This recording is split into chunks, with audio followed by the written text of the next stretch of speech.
Hey there, my name is Aaron Hughes and I'm the real estate investing copywriter. And in this video, I'm going to share with you a fairly well-known copywriting strategy. It's probably something you've heard of before if you've spent any time in marketing or copywriting or sales. And I'm going to give you some tips so that you can apply it in your real estate investing business. So before I talk about the strategy, let me just talk a little bit about human nature.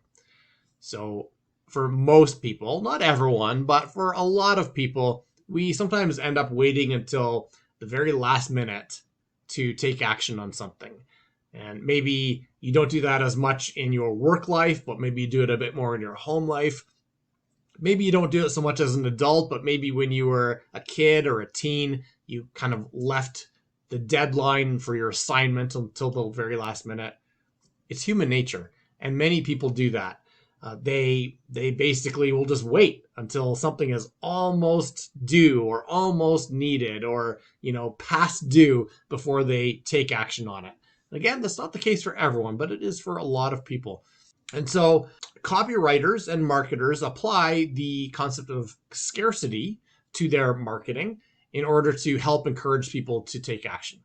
Because human nature will make us wait even if there's no benefit or advantage to waiting. We just are, as a human being, we are procrastinators until the very last minute.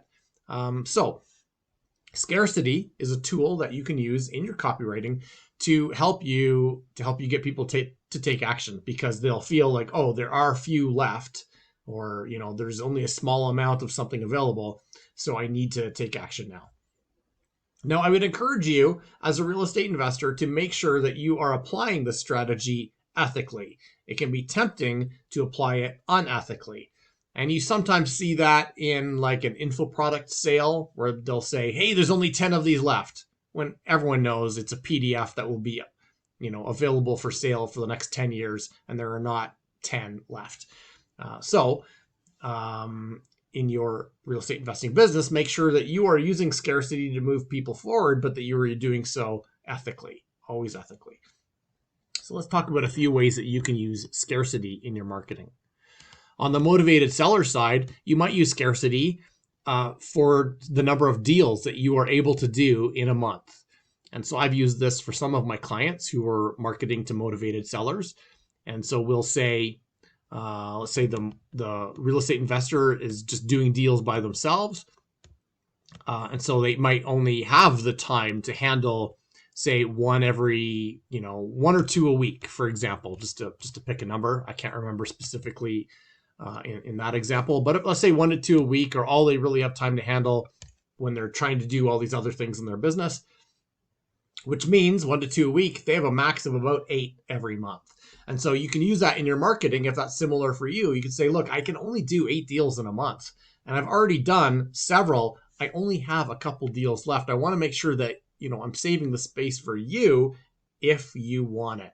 And so that's a great way to get motivated sellers to move forward, by applying scarcity just simply to the amount of deals that you can do. Now, of course, if you are not a one-person show, but you have lots and lots of people working for you, then maybe that specific application of scarcity doesn't work. You might have to apply scarcity in some other way. Another example might be if you're working in a larger business that works with motivated sellers, you might do something along the lines of, look, we only acquire 15 properties every month or every quarter. And so we just want to make sure that you are in that group of people that we acquire. And if not, you might have to wait until the next month or the next quarter before we can look at doing a deal. So as you can see here, it just depends on how you are measuring your scarcity is really kind of what it comes down to. In the one example, with motivated sellers, you're measuring it by how much capacity you have as a sole real estate investor. In the other example, it's how much capacity you have for a number of deals in a certain period of time. So that's 2 examples for the motivated seller side. Let me do something on the cash buyer side too. On the cash buyer side, it's actually a little bit easier because for a lot of investors, because you can say, look, we've got 5 deals coming in this month that aren't accounted for, and and I've got, a list of 1,000 cash buyers. So I'm just doing a first come, first serve. If you want this deal, just hit reply and it's yours. Otherwise, you may have to wait until another deal comes along. So that's a way to do scarcity on the cash buyer side, just by only having a certain number of deals that you're doing at a time. Scarcity also works really well if you're dealing with syndicates or funds, depending on how it's structured, of course.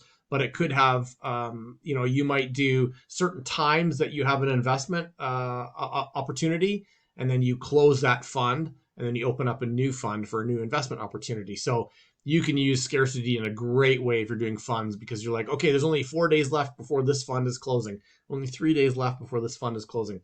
So in that case, you're using the time and the scarcity of simply the amount of time before it closes. Also on the fund, if you do funds, you might do something like, we have a limit. We're looking to raise $25 million, and we're really close. We're at $24,500,000. So there's only a little bit of space left to get in on this fund before it closes. So make sure you get in.